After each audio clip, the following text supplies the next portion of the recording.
थंडी भरपूर प्रमाणात सुटले, पण म्हटलं मागे काय हटायचं नाही, वजनच वाढलं होतं तेवढं दिवाळीमुळं. तर इथे 2 ग्लास गरम पाणी केलं होतं, मी 1 ग्लास घेतला, नातींसाठी 1 ग्लास ठेवला आणि मी बाहेर आले. तर इथे बघा वजन बघितलं आज, तर मग काय मी डोक्यालाच हात लावला. म्हटलं आता काय मागे हटायचं नाही. सुरुवात केली, म्हटलं चला आजपासून रनिंग करायची. 2 दिवस वॉक केला होता नॉर्मल, आपलं जाऊन आले होते, पण आता मनावर धरलं म्हटलं आज वजन बघून. तोपर्यंत इकडं आरो दादा पुन्हा आला सुद्धा रनिंग करत. त्याला माहित होतं मम्मा इकडं आहे म्हणून. आम्ही दोघं एकमेकांच्या सोबतीला असलो ना, आमची भरपूर एक्सरसाइज होते. आणि आत्ती पण आल्या होत्या इकडं. मग म्हटलं चला आज पहिलाच दिवस आहे तर जास्त नको रनिंग करायला, म्हणून आज बघा इथं 2.1 किलोमीटर झालं माझं पळून.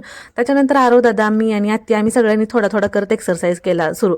मग तुम्ही एक्सरसाइज केला का नाही, किंवा तुम्ही म्हणजे वॉक करायला सुरुवात केली का नाही, मला नक्की कमेंट करून सांगा. मी म्हणलं अगदीच लई नाही, पण जास्त थोडं थोडं तुमच्यासोबत शेअर करू. पहिलाच दिवस असल्यामुळे जास्त नको म्हणलं नाही, 2 दिवस परत अंतरून धरावं लागेल. तर इथं बघा फक्त 169 कॅलरीज बंद झालेत आणि 2.3 किलोमीटर झालं माझं इथं एक्सरसाइज. तर असं होतं माझं सकाळचं आजचं मॉर्निंग. तर चला मग भेटू परतच्या व्लॉगमध्ये. बाय.